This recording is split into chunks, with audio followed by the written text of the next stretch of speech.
Hey guys, so like many of you, I've been pretty bored recently, so I decided I'm going to start doing YouTube more, I think. So today I want to rank every Beatles album in their discography from worst to best. I don't think I really need to give an introduction to who the Beatles were, but I'm going to anyway.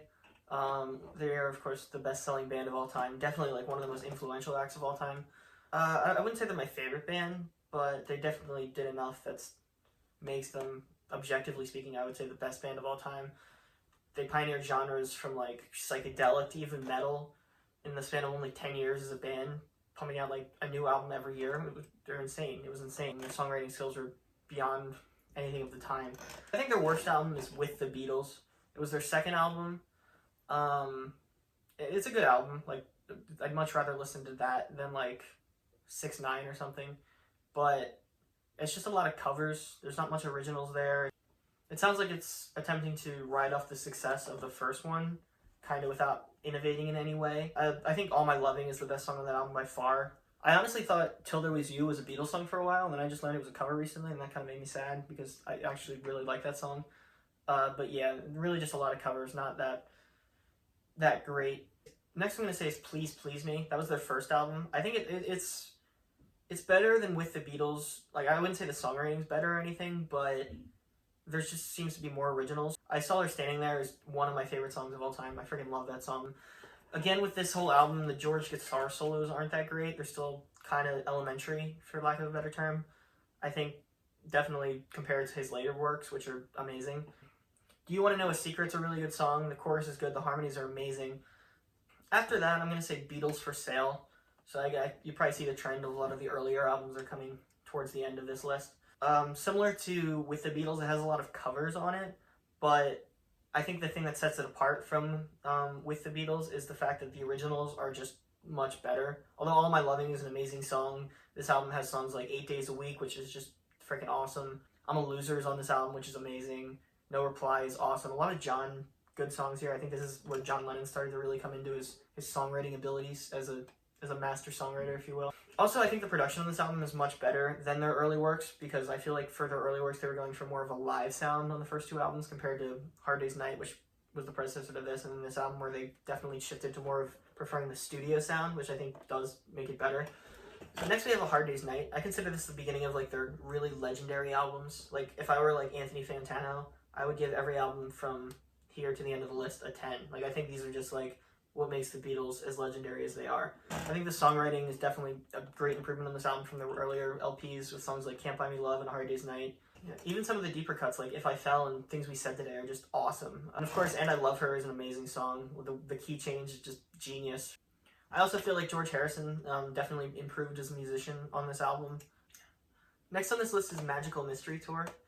I know some of you are going to say, well, wait, that has like Strawberry Fields and stuff on it. But the original version did not. That was actually only came later. So the original album only had 6 songs from Magical Mystery Tour to I Am the Walrus. And then none of that later stuff was there. There's not much there to those songs. Like Magical Mystery Tour itself, the title track seems to only have like the chorus. And then there's, I don't know, maybe like an interlude bridge, but there's not much to it. Like, sure, the songwriting's good, but when albums like Abbey Road and Sgt. Pepper exist, which have much more intricate parts to the songs and the songwriting itself, it's like hard to compare. I Am the Walrus is lyrically genius. It means nothing, but it's still pretty clever. Full in the Hill is a really good song. It's a very catchy pop song, I would say, at least for the time. But the production is very good. This is like just out there. It's just out there. Next on the list is Help, which is kind of a throwback to the earlier stuff.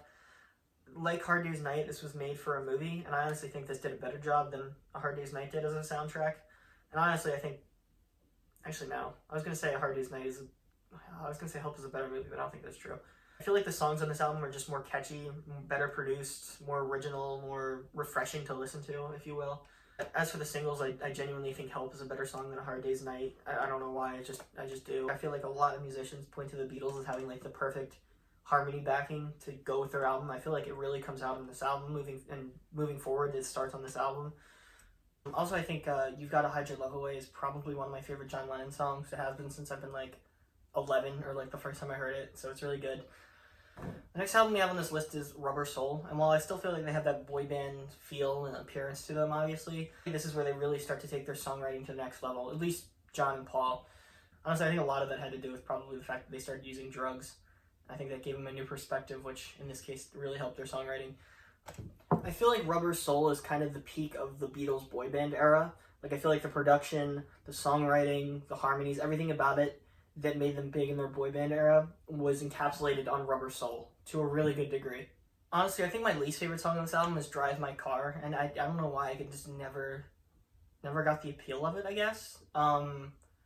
But Michelle is a really good song, Girl is amazing, and of course In My Life is just awesome. Next on the list I have Let It Be. Well, of course it's a good album, I just feel like it's nowhere near as good as some of their other later stuff. I feel like a lot of the songs just sound like a collection of works from individual artists rather than a Beatles album, if you will. Although I will say that I think the songs on this album are better than some of the solo works that like John and Paul put out. I think maybe that has to do with the fact that they were writing still with the idea of this is going to be a Beatles song in mind rather than this is going to be a solo thing. And so maybe I just like the appeal of Beatles songs better. With that being said, I think Two of Us and Dig a Pony are really awesome songs. Across the Universe is very good. I think I Got a Feeling is maybe the most underrated Beatles song ever. So just putting that out there. The song itself, Let It Be, I think it's much more serious than most Paul songs are. And John, when he wrote his songs, they come from a much emotionally, at least emotionally speaking, they come from a much darker place. And Paul's songs do not. But Let It Be seems to come from a very dark place, and it works. It works well. It's a very good song.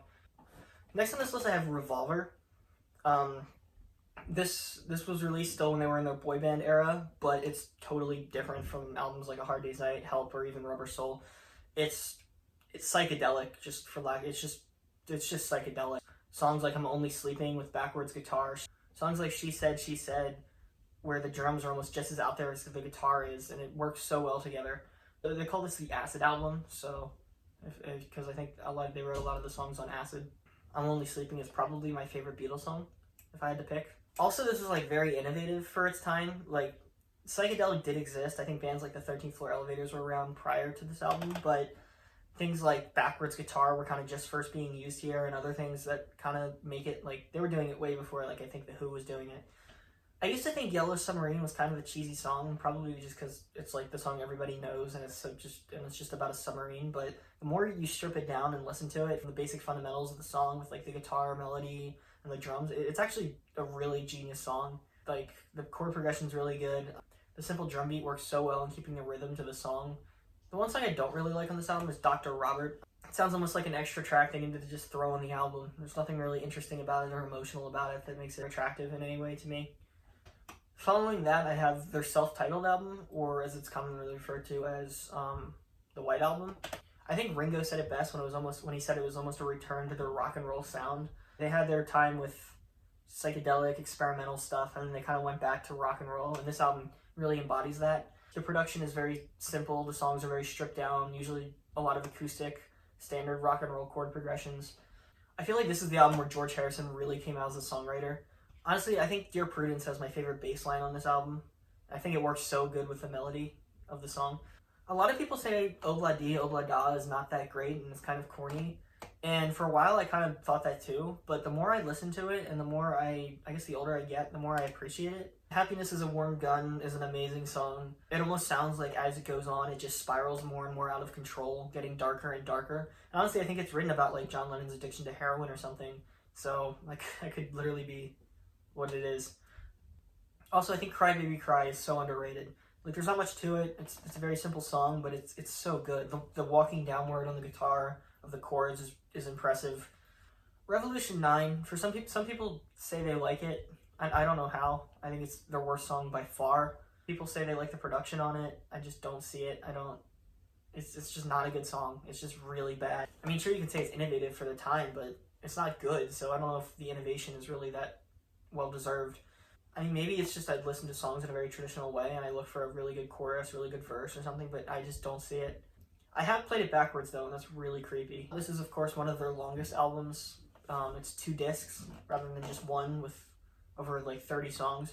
A lot of people say that a lot of these songs sound unfinished, and that is true. They do sound unfinished, but I'm glad they left them in there because even if these songs aren't finished, a majority of the stuff on there is enjoyable to listen to. So even if it's not that complete or that dynamic, it's still fun to play through and just hear Next on the list, I have Abbey Road.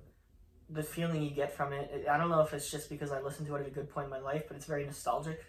It brings very happy emotions into my life. I feel like I'm almost like a child listening to it. I don't know if that's the result of nostalgia, but I don't know. Come Together is kind of overrated. The chorus is very good, and of course the bass line's good, but I don't know. It's just not. Maybe I've just heard it too many times, but it's eh. Maxwell Silver Hammer. It's funny though because it's such like a catchy song, but it's about some guy murdering people. So like, okay. You Never Give Me Your Money, I think, is my favorite song on the album. It's just really catchy. The medley section here, I feel like they didn't go as far as they could have. They seem to be very surface level songs to a degree, and I think they could have gone more in depth because they definitely had the ability to, but they didn't. You know what to expect when listening to this album. You're gonna get like one feeling from it overall. They're not trying to push any boundaries. They're just genuinely trying to write a good album here, and I think they do an amazing job of it. I know some people consider Yellow Submarine an album, and there are some good songs on there, like All Together Now and Hey Bulldog, but it was never really intended, I think, to be like a huge project like Abbey Road or the White Album were. So I don't really want to keep it on this list. And also, there's a lot of songs that were released on other albums on that album. I don't really want to put it on there because of that. I think their number one album, and maybe one of the greatest albums of all time, if not the greatest, is Sgt. Pepper's Lonely Hearts Club Band. Like, it was released in June and stayed at the top of the charts until September. Like, that just doesn't happen. That's crazy. Lucy in the Sky is an amazing song. The verse is amazing. The third verse in that song is, I think, the best verse. They took production to new levels on this album. Like, a lot of people thought Revolver was, like, a huge step for production. Like, they saw that and they were like, okay, we can do better. And then they did Sgt. Pepper, which is even crazier. George Martin deserves a lot of credit for that. I think Getting Better is my least favorite song on the album. I feel like it's almost just too generically poppy for this album. But on the flip side, Fixing a Hole is probably I think my favorite song on the album. The guitar solo is really good. I would say that's definitely one of my favorite Beatles guitar solos. With a Little Help from My Friends is a really good song. The Billy Shears part of the song is amazing, as well as the harmonies that end the song. And overall, it's a very catchy song with a very cool chord progression. But speaking of chord progressions, Lovely Rita, I think, is my favorite chord progression on the album. It has a very dreamy sound to it, which I really like, and I feel like the Beatles didn't really do that often, but they did it here, and it works really well. Within You Without You is maybe one of my other least favorite songs on the album. I just don't see the appeal to it. The story of this album is actually pretty cool too. Like, apparently the Beach Boys made Pet Sounds, which was really innovative for their time and pretty much just changed like what music was going to be moving forward. And the Beatles were like, uh-oh, what are we gonna do? And they did this, which I would say is a pretty good one-up on Pet Sounds. So definitely the best Beatles album, but maybe even the best album of all time. Alright, that's my list. I'm curious to see if you guys would agree with it. But yeah, let me know. Just curious. Alright, that's my list. Peace.